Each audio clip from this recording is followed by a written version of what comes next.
बिस्मिल्लाहिर्रहमानिर्रहीम। मोहतरम मोहतरम सामीन नाज़रीन, अस्सलाम वालेकुम रहमतुल्लाहि व बरकातुहू। आज कौमी यौम तालीम के मौके पर हम हम्बल इंटेलेक्चुअल्स या हल्क़े मुनकसिर दानिशवरान के ज़ेर एहतमाम इस खुसूसी वेबिनार में आप तमाम का दिली खैर मकदम है। मैं सैयद शफी अहमद आपका मेज़बान आपसे मुखातिब हूँ। मेरे फ़िक्र-ओ-फ़न की यही इंतहा है, इलाही तेरे नाम से इब्तिदा है। वेबिनार का आगाज़ तिलावत कलाम रब्बानी से शुरू हो रहा है। मैं डॉक्टर मोहम्मद सलाहुद्दीन साहब से दरख्वास्त करता हूँ कि वो आयत कुरानी की तिलावत करें। डॉक्टर सलाहुद्दीन। أعوذ بالله من الشيطان الرجيم بسم الله الرحمن الرحيم الحمد لله رب العالمين الرحمن الرحيم مالك يوم الدين إياك نعبد وإياك نستعين اهدنا الصراط المستقيم صراط الذين أنعمت عليهم غير المغضوب عليهم ولا الضالين صدق الله العظيم। अल्हम्दुलिल्लाह, अभी आपने आयत कुरानी से अपने दिलों को मुनव्वर किया। हर साल 11 नवंबर के दिन मौलाना अबुल कलाम आज़ाद की यौम पैदाइश के मौके पर कौमी यौम तालीम मनाया जा रहा है। मौलाना की शख्सियत, खिदमत नीज़ तालीम के मैदान में उनके अहम कारनामों से लोगों को आगाह किया जाता है। इसमें कोई शक नहीं कि हिंदुस्तान की आज़ादी की तारीख मौलाना आज़ाद के बगैर नामुकम्मल है। एक छोटा सा उनका तारुफ। मौलाना आज़ाद का नाम मुहियुद्दीन अहमद, तारीखी नाम फेरोज बख्त, कुनियत अबुल कलाम और तखल्लुस आज़ाद। 11 नवंबर 1888 सन ईस्वी में मक्का के मोहल्ला खदवा मुतसिल बाबुसलाम में पैदा हुए।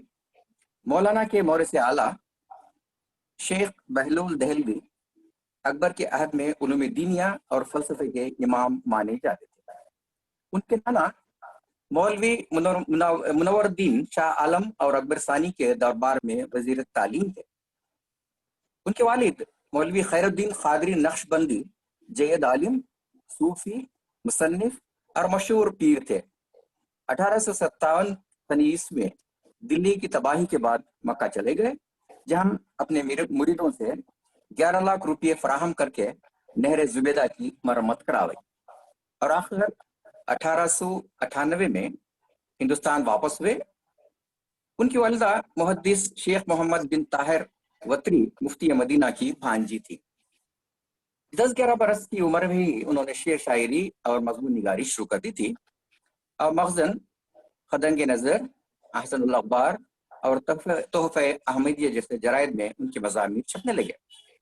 1903 में उन्होंने पहली तकरीर की और 1904 में उन्होंने अंजुमन हिमायत इस्लाम लाहौर के इजलास में खुतबा पढ़ा और अल मिसबा वो पहला हफ्ता अखबार था जो 1900 के आखिर में मौलाना ने एडिट किया था। 1912 में आपने अल हिलाल हफ्ता अखबार जारी किया। उसका अंदाज निराला और मुज्तहिदाना था। इस अखबार के बारे में शेखुल मोहम्मद महमूदुल हसन साहब फरमाते हैं कि हम सब असली काम भूले हुए थे, अल हिलाल ने याद दिला दिया। इकबाल की असरार खुदी और रुमुज़े बेखुदी अल हिलाल की ही सदाए बाशगर थी। 2 बरस में ही इस अखबार की इशाअत 25,000 तक पहुंच गई थी।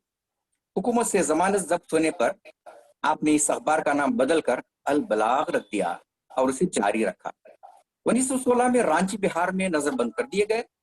1920 में गांधी जी से मुलाकात हुई और कांग्रेस में शामिल हुए।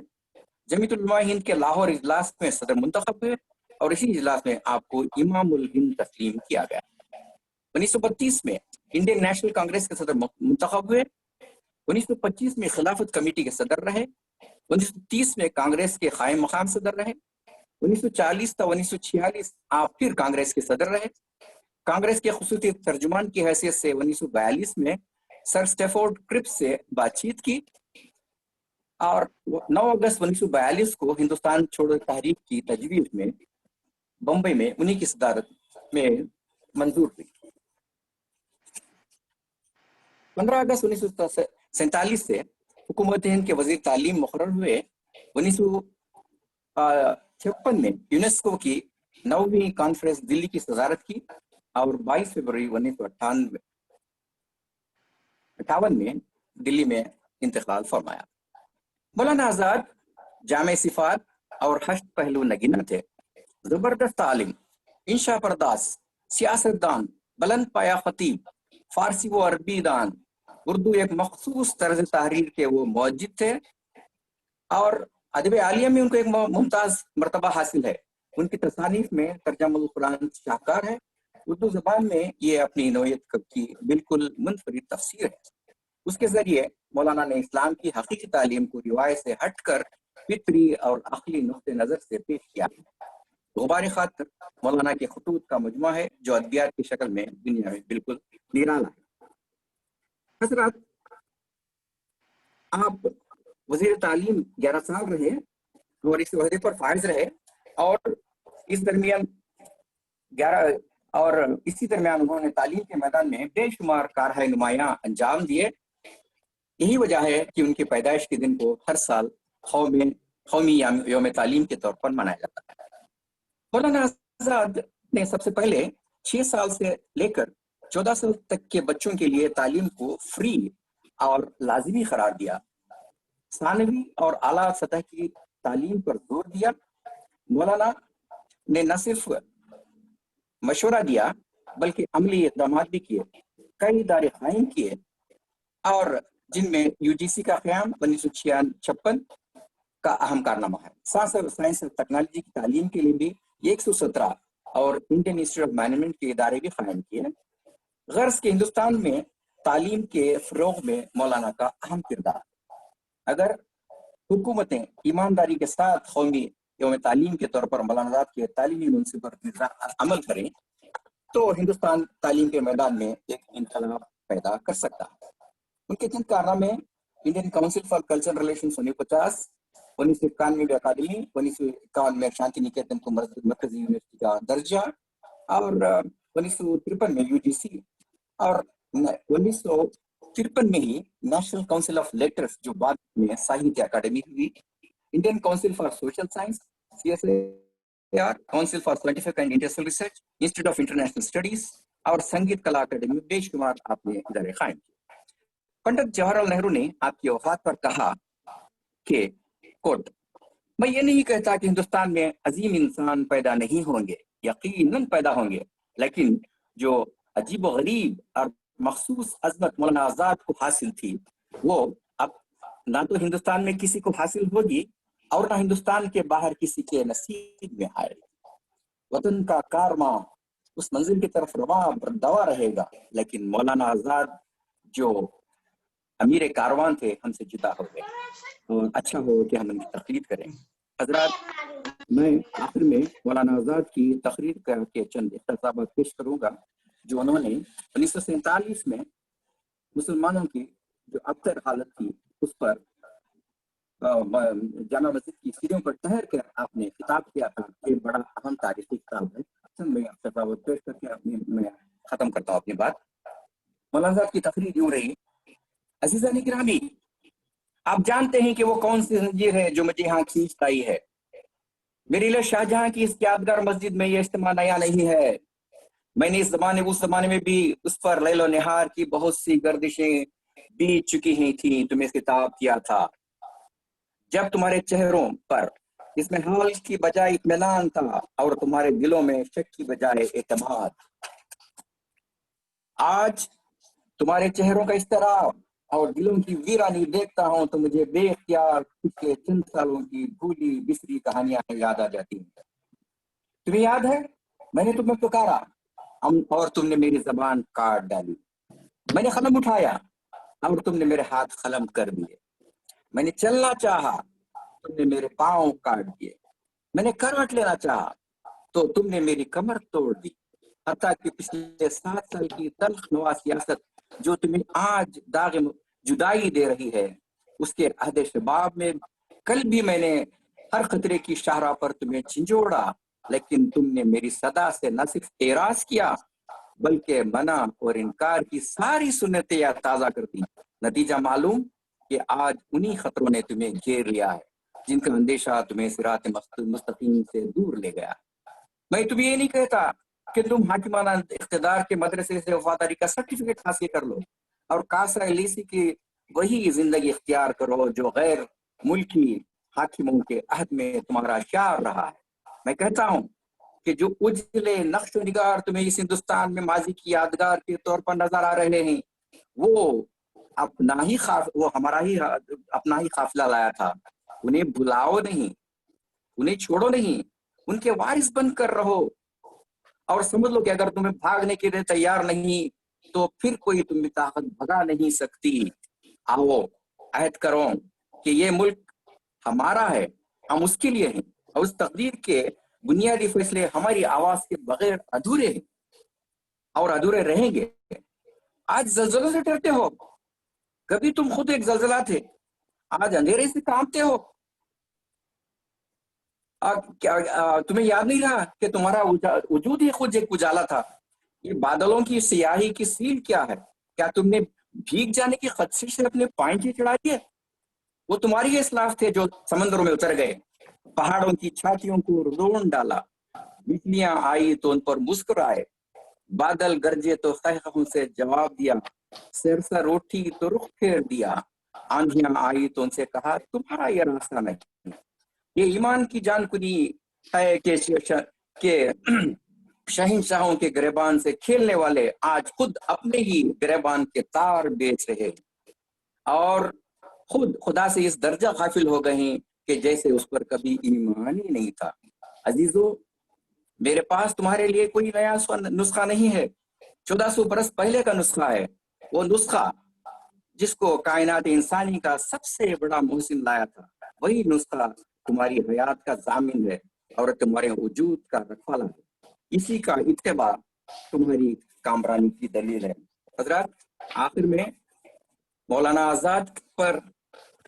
آزاد کا ہی لکھا ہوا میں ایک شعر پیش کر کے میں آگے اپنی بات بڑھاؤں گا۔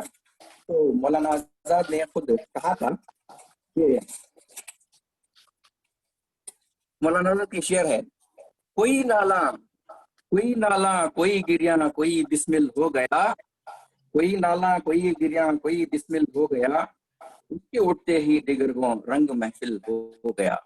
اور 1958 میں جب آپ کا انتقال ہوا تو شیخ حسین سالک بدن نظام آباد نے ایک اچھا ایک خط تاریخ لکھی ہے، اس پر میں ختم کرتا ہوں بات۔ عالی ہمت و فرشتہ خصلت دے گیا ملک کو داغ رحلت، میں نے دریافت کی تاریخ وصال، آئی آواز غریق رحمت۔ اور میں آزاد یہ ہے کہ فقیر میں بے تاج کا شاہ تھا، کہ سارے جہاں کا وہی خواہ تھا، اجالے میں دن کے کہاں کھو گیا، ستاروں کے جھرمٹ میں ایک ماہ تھا، دمے واپسی سوئے کعبہ نظر، زبان پہ بس اللہ اللہ تھا، سناتا ہوں میں اس کی تاریخ سالک، حقیقت میں وہ مرد آگاہ تھا۔ حضرات، اسی کے ساتھ ہمارے آج کے اس ویبینار کا میں رد العمل پیش کروں گا۔ سب سے پہلے ہمارے سامنے دلی کے جامعہ ملیہ اسلامیہ کے پروفیسر رضوان فیصل صاحب اپنا مقالہ پیش کریں گے، مولانا آزاد تاریخی اور معاصرانہ تناظر میں۔ Maulana Abul Kalam Azad in historical and contemporary perspective, اس کے بعد پروفیسر شبینہ طلعت اپنا یہ مقالہ پیش کریں گے، احمد نگر کی خیر اور مولانا آزاد کی سرگوش تاثیری، اور آخر میں ہمارے فاروق امین صاحب national education policy 2020 issues and concern نئی تعلیمی پیش کریں گے۔ تو سب سے پہلے آپ کے سامنے پروفیسر صاحب حاضر ہوں گے، ان کا ایک مختصر سا تعارف کروانا چاہوں گا۔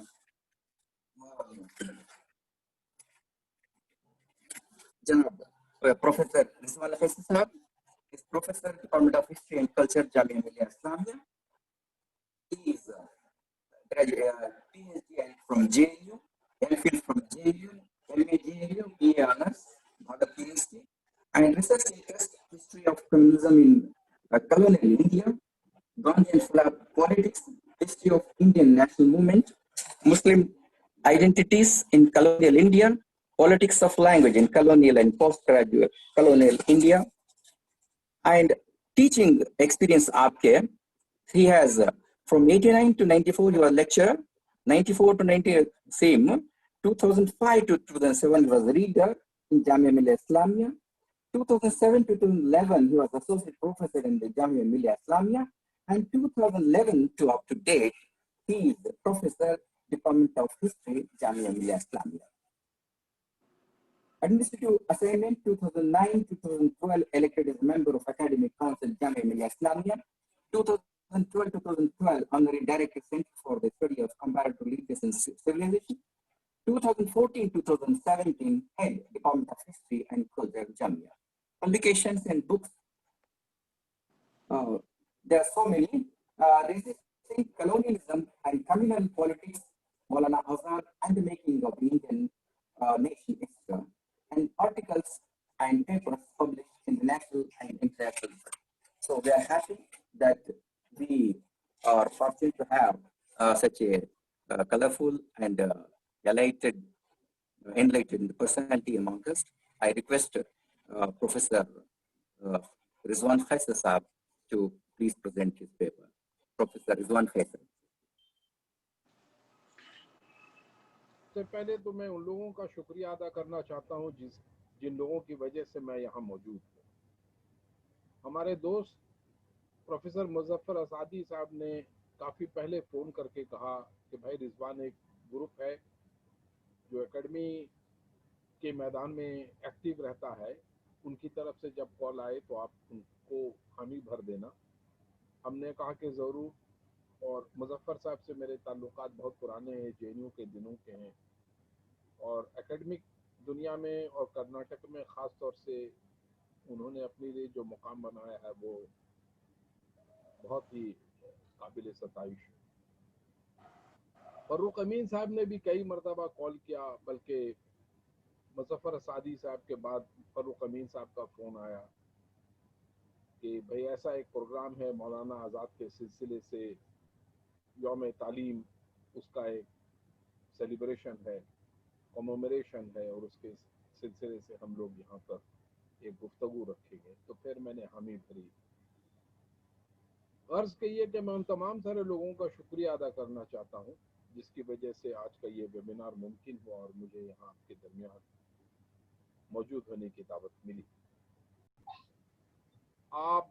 On 11th November is like a calendar occasion.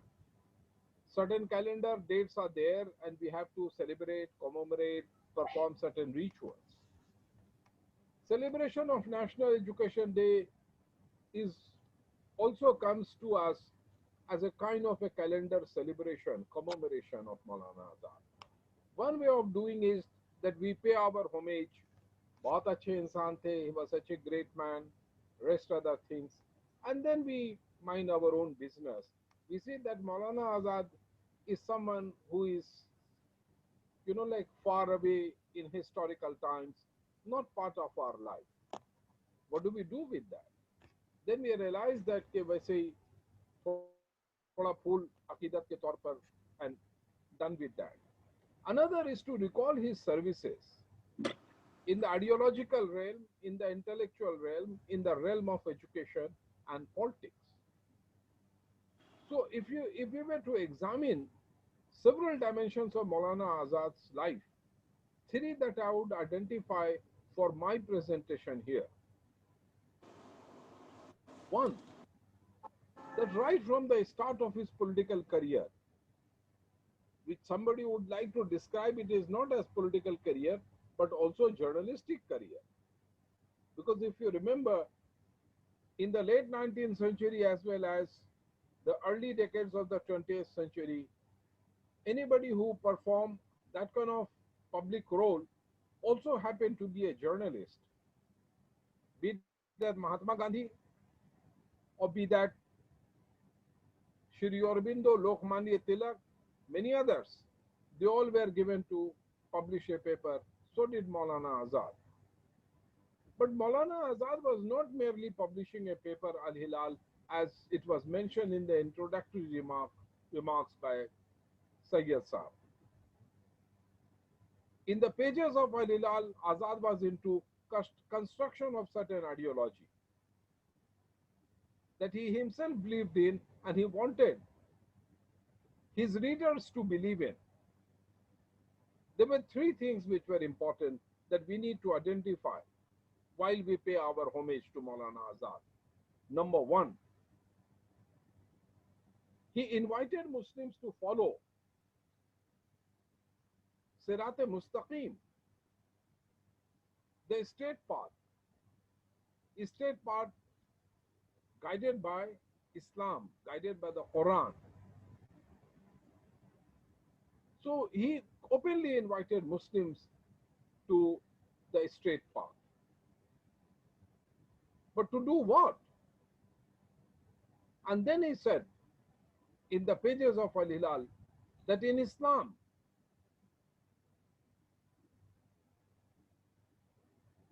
and a Muslim, slavery is rejected. And therefore he emphatically argued that Islam and slavery were contradiction in terms. Anybody who was a Muslim, a true Muslim, on the path of Siratul Mustaqim would refuse to remain a slave. And then here we say that entire freedom struggle is taken to another level where it is taken as Quranic commandment to a believer that if you happen to be a Muslim, you will refuse to be a slave. So then, in the pages of Al Hilal, he, carried forward this ideology that Islam and slavery were contradiction in terms, and anybody being a good Muslim would have to cut the chains of slavery, not accept the dominance of the British, struggle hard to make the country independent of the colonial rule. This is what he argued in the pages of Al Hilal, and he started filling the hearts of the readers of Al Hilal with the kind of warmth of ideology, warmth of the kind of political direction that they should take to. Number two, what he did in the pages of Al Hilal is interesting for all of us to, recognize. Sorry for this interruption for a second.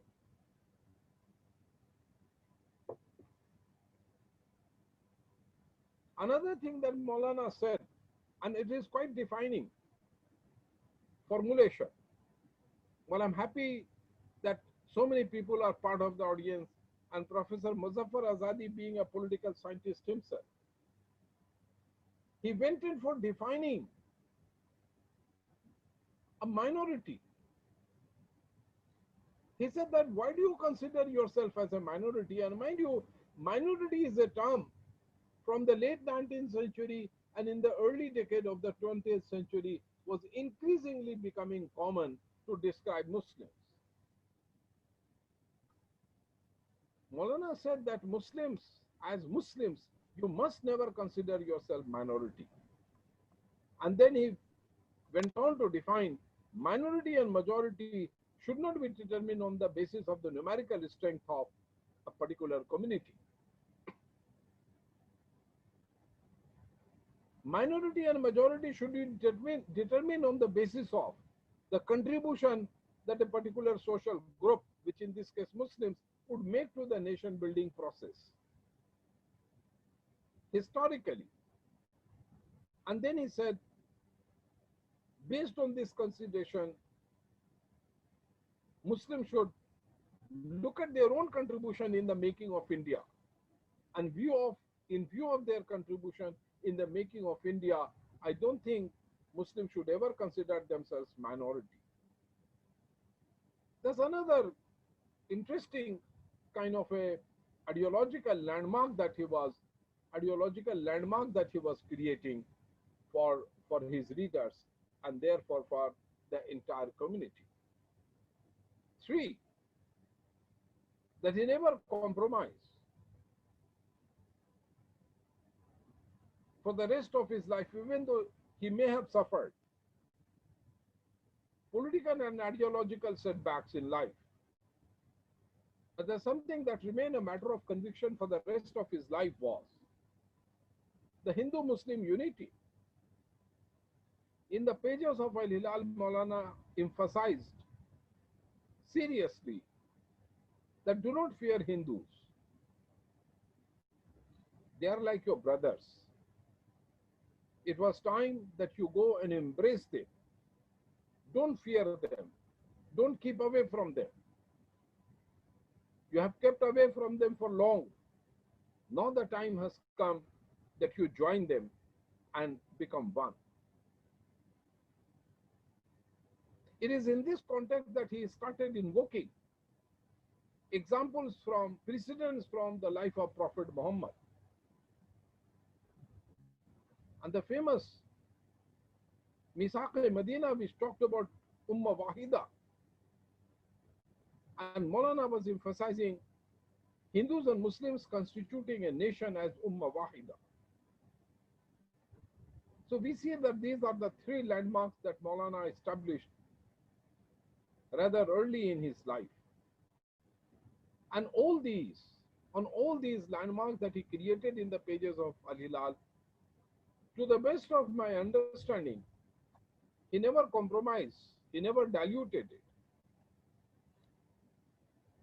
He kept it going, and with his action, he sustained these ideological landmarks that he created. Was there any political action during these years?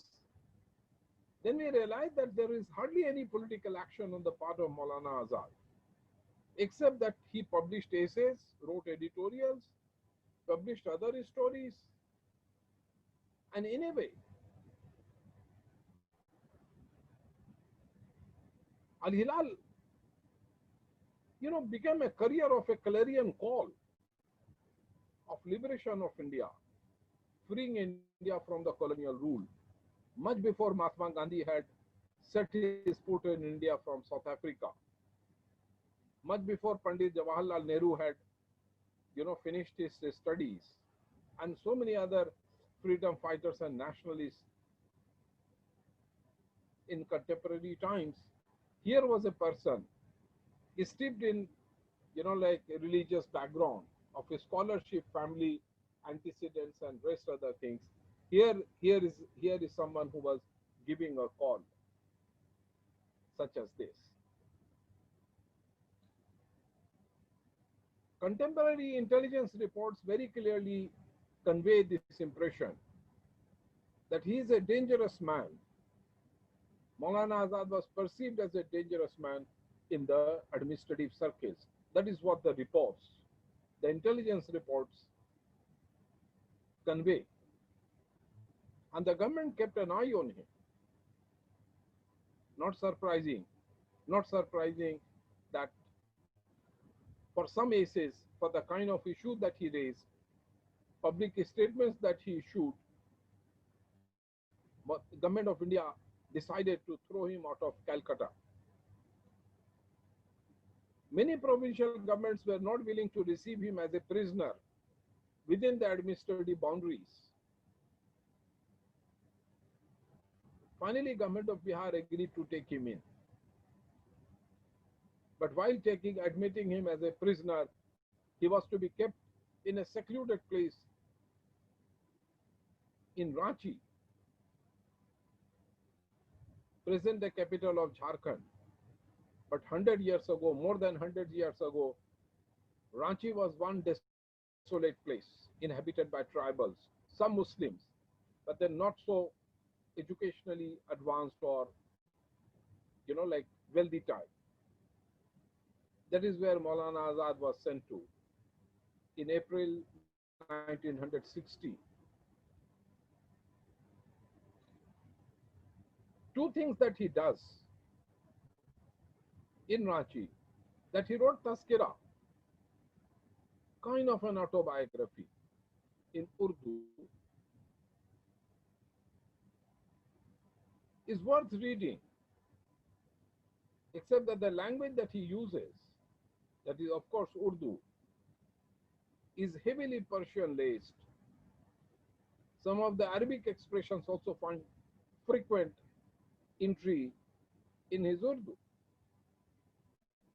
Another remarkable thing that he does, and that is where I will draw your attention to, that he established a madrasa in Ranchi called Madrasa Islamia Ranchi.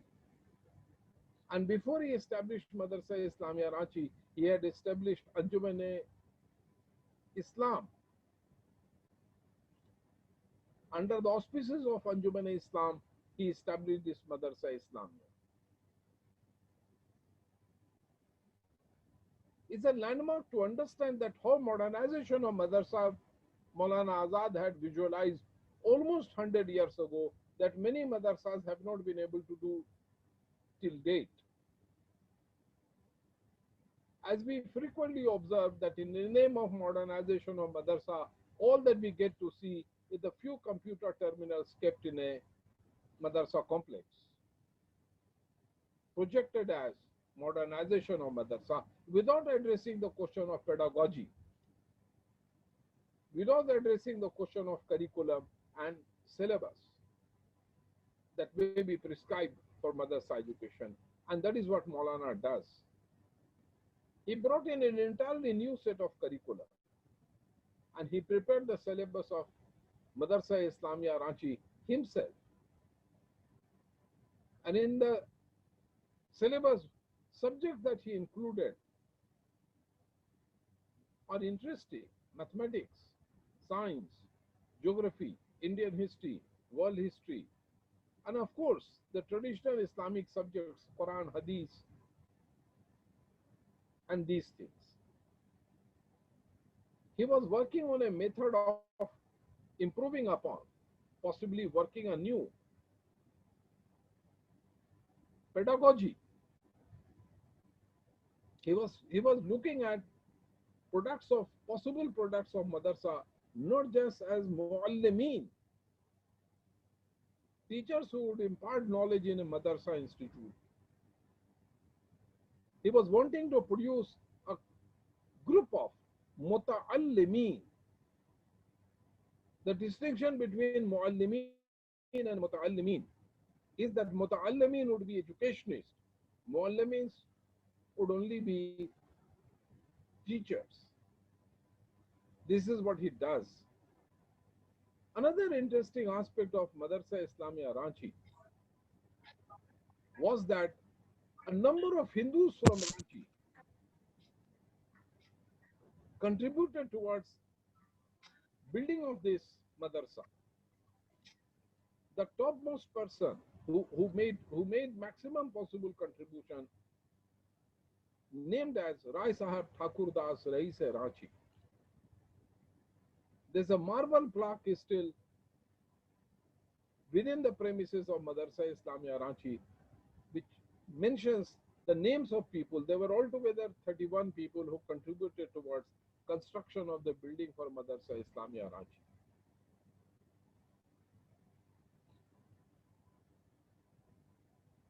As we move on, he became one of the important ideologues of the non-cooperation Khilafat movement after his release from Ranchi. He met Gandhi.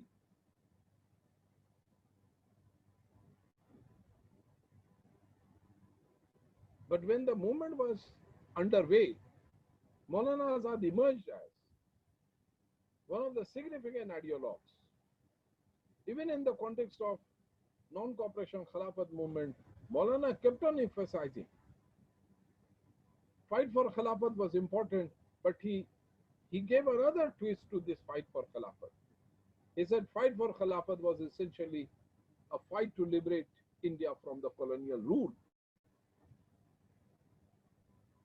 And then you realize that the Pan-Islamism, which is not seen a favorable light today, but 100 years ago, Exactly, it was 1920 when the movement was raging in most parts of India. Maulana gave a new tilt to this movement. He said that, and that is where, in my book, there is a chapter building bridges between Pan-Islamism and Indian nationalism. That is also the time Mahatma Gandhi was, Maulana Azad was dovetailing Islam and particularistic nationalism. And yet another landmark that he establishes in the context of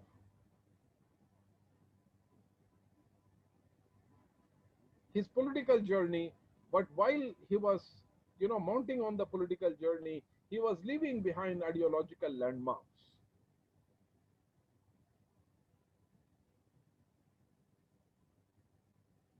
As we move on, and right now in 1920s, Maulana is mostly concerned about creating ideological landmarks. He was not seeking political power for Muslims. He was not saying that give Muslims certain amount of share, as it was being done in negotiation between Indian National Congress and Muslim League. The famous landmark being the Lucknow Pact of 1916, very clearly conditioned on power distribution, seat sharing, and rest others.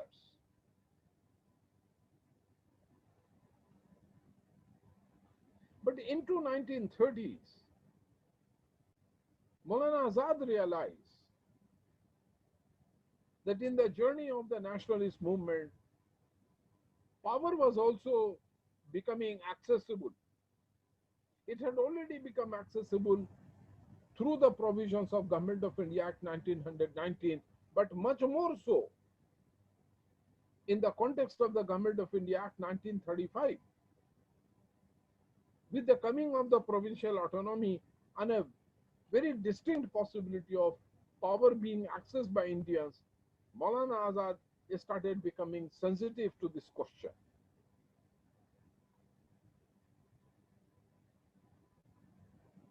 He raised many points within Indian National Congress and repeatedly reminded them of possibility of sharing power with Muslims as ministers and others. Some agreed, some ignored, some gave a twisted reply. Then by implication it looked that the Congress was not so serious about power sharing with Muslims. Maulana complained to the top leadership of the Congress. This is the impression that is conveyed. The Muslim League press goes to town hammering that the Congress was actually behaving like an anti-Muslim political formation. His concern was that Congress must never convey that impression that it was less than willing to accommodate them in power structure. What should also remind us that in one context he advised certain seats within the party structure being reserved for Muslims, because he said that each time they contest election, Muslim candidates are defeated. Maulana Azad all his life was against separate electorate, but within the context of the party structure, he was advocating certain amount of reservation.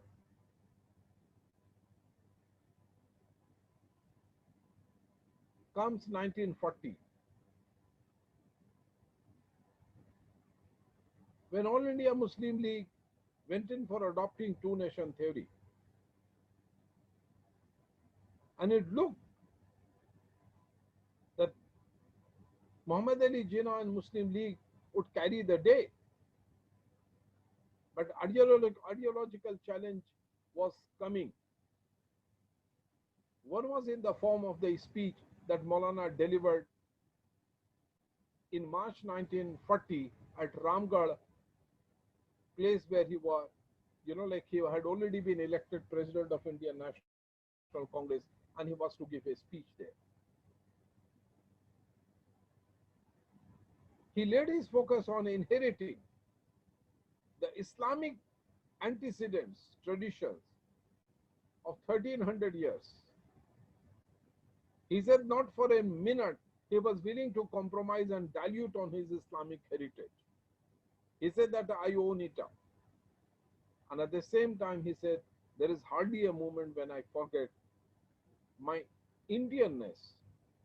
Once again you realize that the Maulana was, blending Islamic and Indian. No contradiction there. After the presentation of the two-nation theory at Lahore session of Muslim League, an organization, a coalition which emerged, known as All India Azad Muslim Conference, not to be confused that it had anything to do with Azad, except he extended his political patronage to the organizers of Azad Muslim Conference. Wish them good luck. He was to address their convention, which was held on 28th, 29th and 30th of April 1940, which was attended by 1 lakh Muslims without the advantage of mobile, WhatsApp, SMS, whatever that we have today. Imagine 80 years ago.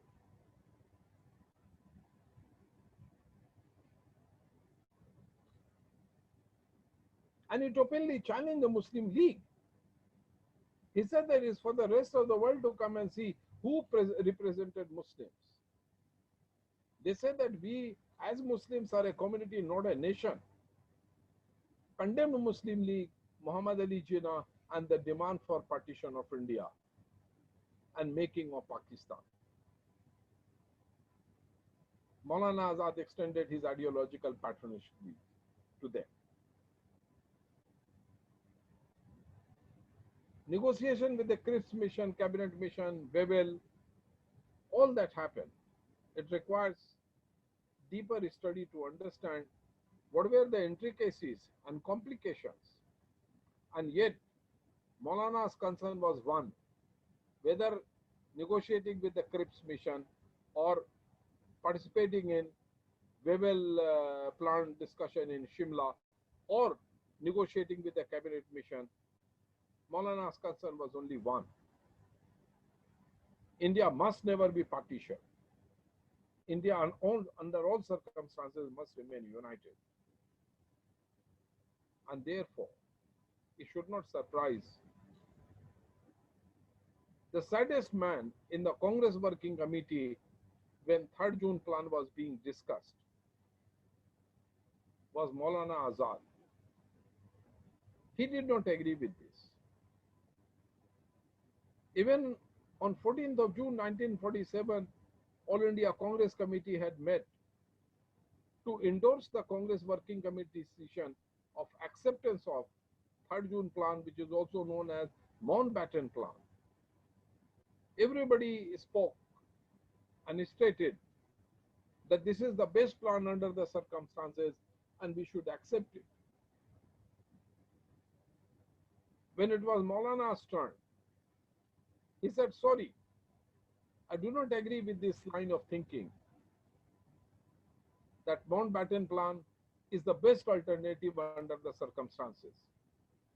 He said the best plan was the cabinet mission plan, which visualized a federal India, but which also visualized a united India. And then he made a speech which is quite poignant, and that's another landmark that I would like to recall and share with you. Maulana stated in that meeting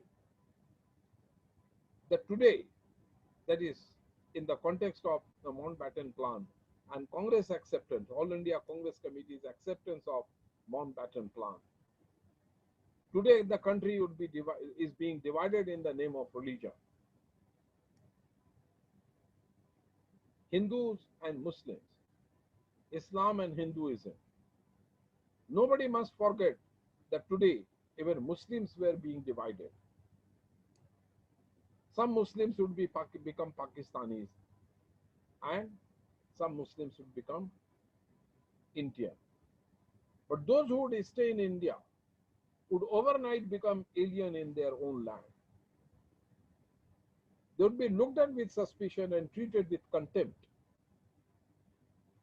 And then he made a request that I appeal to my countrymen as I appeal to my party not to look at Muslims with suspicion, because they too are being divided. And that is what went on to become a paper that I presented in some conferences. I said, one community, two nations, Indian Muslims in 1940s. It was the ideological influence and legacy of Maulana Azad that we have large number of Muslim political formations which were nationalists in their outlook. They campaigned and fought against Muslim League's divisive politics and the two-nation theory and Muslim League's collaboration with the colonial state. That repeatedly they emphasized that here is a party in league with the British imperialism, and we are the ones who are nationalists in our outlook.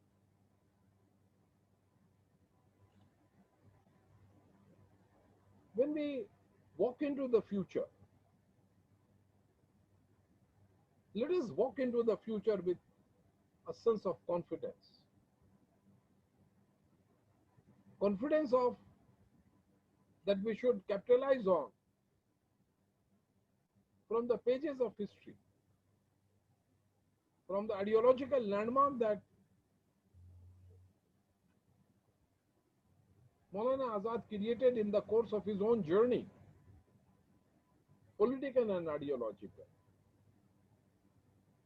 When we pay our homage to Maulana Azad, it is important that we return to his ideological legacy, the landmark that he created, and return to them again and again. I'm very happy that Maulana's speech of October 1947 was read out in the inaugural remarks. That in today's context, that his speech has far greater relevance. He said that we don't have to have certificate from anybody, though people in power, that is what they are wanting.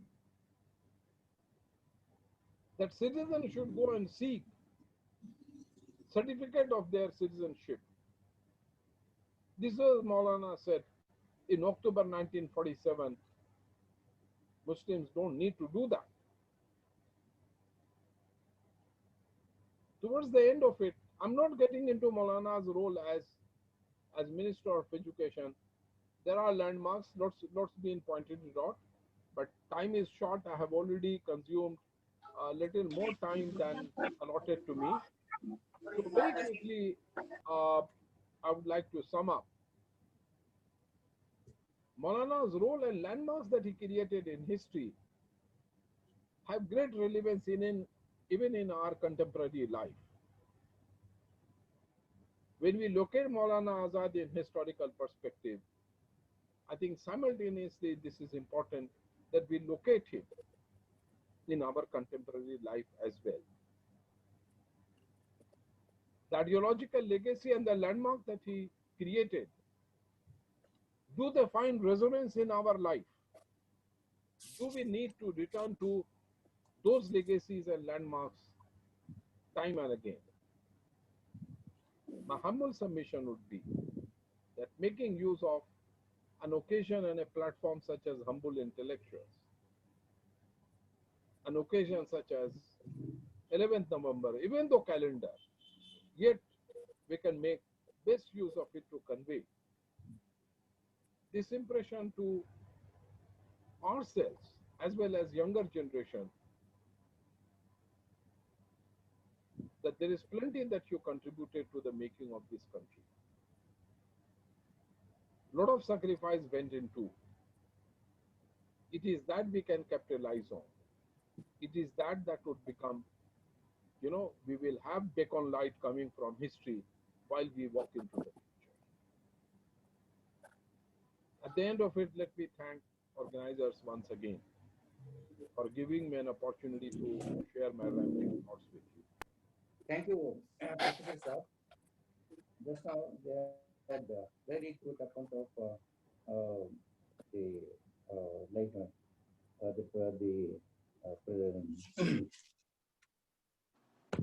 about Maulana Azad, and we were lucky to have such a good presentation presented by an enlightened professor. I think Professor Muzaffar Sadi will sum up and give his remarks in the end. And as Rizwan Faisal Saab said, Muslims, they abused him. मैं बताना चाह रहा हूँ कि मुस्लिम लीगियों ने जितनी गालियां मौलाना आजाद को दी, मेरे ख्याल वो किसी कहीं लिखा हुआ है कि मुसलमानों ने जितनी गालियां मौलाना को दी हैं, इस्लाम की तारीख में शायद इतनी गालियां किसी और भले मुसलमान को नहीं दी गई। इसी बिना पर एक बार हजरत शेख अब्दुल कादिर रायपुरी ने कहा था कि मुसलमानों ने हुसैन अहमद और अबुल कलाम से जो सबको शतम किया का जो बर्ताव किया है, मुझे अंदेशा है कि कहीं हुसैन अहमद का तक़वा और अबुल कलाम का सबक उन्हें ले दे। तो थैंक यू सर, आपका बहुत बहुत शुक्रिया। आपने एक बड़ी पुरमग़ज़ तकरीर आपने की। मेरे ख्याल से हमारे तमाम जो एनलाइटेंड ऑडियंस है वो ज़रूर महसूस होंगे। बहुत बहुत शुक्रिया। मैं आखिर में हमारे professor So thank you very much to the organizers requesting me to not only to participate but also to preside over this wonderful webinar. In fact, all the three presentations was wonderful. Beginning with Kaiser, then to Shabana, to Farooq Saab. Farooq Saab ended with saying that is a what's called baby step to understand the new education policy. In fact, I would say that that is not a baby step, rather than it is a gigantic step towards understanding the education policy, particularly the loopholes within the education policy. And that exactly is the critique that he made about the education policy, NEP, given the fact that NEP has created a kind of euphoria, a kind of criticism, a kind of cynicism, and a kind of pessimism and other things in recent years, particularly because that this new education policy has been brought by the current regime. One particular argument is that this particular NEP is trying to replace the idea of India itself, which was explained by, or it was advocated by Nehru. Nehru, an idea of India deeply rooted in the education system. I think we need to bring here Maulana Azad, whether the idea of New India was literally, ingrained in the new education policy, or was it a complete rupture? Are they going to create a kind of rupture between this particular policy and to the earlier one? In fact, my study would say that there are nearly 54 issues which are basically brought from the earlier policies, Yashpal policy and other, including the last one report that was submitted by Subramania committee, and earlier you had the Rusa committee report, wherein almost everything was brought in here. But I think that here the major issue is that whether the idea of India as argued by Maulana Azad is under threat. That's one thing, because that we need to get into these intricacies of the new education policy and try to find out whether there is an attempt to smash or silence this idea of India that propagated by or advocated by Maulana Azad along with Nehru, because we need to bring back Nehru also, because his concept of idea of India is very much ingrained in his book Discovery of India. Maulana Azad was instrumental in establishing institutions, the basic institutions like the NCRT. For me, that particular institution is very important, and IIT, IIMs, and other things, which obviously means that Maulana Azad was believing in the diversity of the knowledge system. That's one thing. Given the fact that IIM had its own project of knowledge system, IIM had its own project, and institutions like Delhi University, not the Delhi University, other central universities have their own knowledge system. At the same time, these institutions were autonomous. And third important thing is they try to create a category of the rational human beings who could be the good citizens of India. And most important thing is that these institutions that he believed in, one is a diversity, and the second most important thing is that he believed in creating a secular platform, a secular institutions, secular individual, secular citizenship. Knowing very well that when you become when you participate in the Indian politics or whatever it may be, probably you need to be secular. Probably the idea of India was very much ingrained in the national education policy. But I would say that there are threats to the idea of India that was advocated by Maulana Azad, because these are very much apparent at three levels. One is that when it was referring to the classical institutions, like for example, it was referring to the institutions like the Nalanda or Takshashila and other institutions, of the classical institutions which are destroyed by the invaders and other things. They become the reference point to the rationalism, or they become the reference point to the contemporary period, saying that that institutions also created what's called the rational human beings. At the same time, it was multidisciplinary in the approach and other things. But what exactly is the agenda behind that? The second important thing is a reference to the philosophers or the scientists, and try to bring the argument saying that their contribution is much more. But they've been they've been community created. They've been analyzed in terms of a particular perspective. Like for example, the contribution of Aryabhatta, the contribution of others like Chanakya, Kautilya, and others. How do you look into that kind of contribution and try to say that their contribution, and including their contribution to the medicine, philosophy, logic, science, mathematics, all these things, they are the reference point to the contemporary new education policy. Third important thing is probably, I know Amin sir has overlooked it, probably in the debate they have been overlooking is the introduction of the Sanskrit, by virtue of the fact that it has the, to quote that new education policy, that Sanskrit has got the, it is a repository of the knowledge. It is a repository of the knowledge. That's the reason why it has to be, inculcated, or it has to be disseminated. If you look at the three language formula, ultimately Sanskrit will prevail upon other languages. Given the fact that even though Parsi has been given the classical language formula, but in fact Parsi would not become attracted by each and everybody, but ultimately Sanskrit will dominate, in the sense that if you look at three, probably there is a kind of Sanatanization of the education. That's the most dangerous thing. But interestingly, there is a kind of contradiction here. One side Sanatanization, and the another side, it is trying to bring what I would call it as the McDonaldization of the education. McDonaldization is nothing but the packaged one, negotiating with the globalization. Without, in this particular education system, you have this online education. You have got all the system of the Western world, like the American system, whether the semester system or whatever it may be. At the same time, you're being given a packaged kind of education where you cannot be critical. And that's the reason why you will have a kind of contradictory education system, or a very ambiguous education system emerging. In this particular education policy, which would dominate, whether the Sanatana education, Sanatanization of the education will dominate, or will the McDonaldization of the education will dominate. And that's the reason why I'm very skeptical about the retention of the idea of India that Maulana Azad advocated. But the thing is that if you look at Maulana Azad argument, which Kaisi have made, and particularly about the three ideological formulations that he made.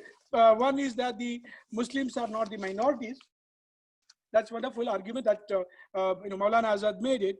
And the second is that there's a contradiction between the slavery and the Islam. Which obviously means that Islam is basically liberated and trying to look at the a religion as a emancipatory religion as such. Last one is that there is a kind of he advocated the Hindu and Muslim unity. My contention is two important things. My argument is two important. One is that can Maulana Azad be analyzed as critical insider? That's one important thing, because the way he interrogated the ulemas, interrogated the Quran, interrogated the issues of the minoritism, interrogated the India's partition, or even his analysis of the post-Pakistan, particularly saying that the Pakistan will again and again will divide into sub country or independent countries and other things, and his engagement with the ulemas and other things, which obviously mean that he was a critical insider. And if you look at the way he advocated, what's called the science and other things for the in the madrasa education. In this particular context, it reminds me about one important report. Particularly anybody who is, any Muslim who is trying to come out with a project paper or what is called the suggestion to the government.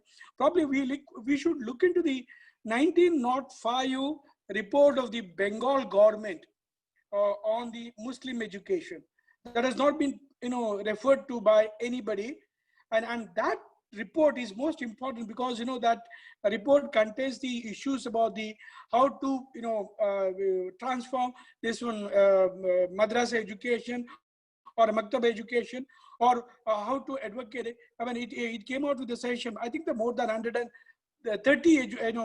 what's called sessions it came out, 1905 report, and wherein it advocated the women's education. It advocated the chair in Urdu, a professor who is appointed as a chair of Urdu has to study the Sanskrit and other things. Probably we need to refer back to that one. Probably Sanskrit or Sahitya Committee report should have referred to that particular report, saying that that report is now also relevant in the contemporary period. And at the same time, I'm trying to look at Azad as a critical insider, trying to develop a community which is very critical, a community with a very, very critical outlook and other things. And also he was very critical from within itself. The second important question is that, is it possible in the contemporary period to create a kind of iconic what's called the feature of Maulana Azad as a Muslim representative? Because we don't have, post-independence, we don't have any icon as such. I would believe that given the fact that he had this idea of India, which is rational, secular, liberal, democratic, even though he was religious, he was a scholar, he was a writer, he was also a Urdu poet and other things, and commentator and other things. Probably he can emerge, given the fact that he was an institution builder. He had this clear-cut idea of what to constitute, how to create a new idea, a new India as such. So he can be an icon. So, and at the same time, he can be placed, vis-a-vis Ambedkar in the context of the contemporary period. Probably we need to bring back, we need to reclaim, because he has been reduced to what is that icon of the government. I think we need to reclaim Maulana Azad from the clutches of the government or the clutches of the state, and to make him a popular icon among the minorities for the contemporary period, where the Muslims can advocate secularism or rationalism through the iconic figure of Maulana Azad. And given, I'm so happy that Professor Kaisa Rizwan made, critical a wonderful observation about Maulana Azad, and also Dr. Shaban also made reference to his personal life and other things, and including our Farooq Saab made critical observation about the new education policy. Probably we need to sit together and try to reclaim Maulana Azad for the contemporary period, for the benefit of the community, for the benefit of these minorities in India. Thank you very much.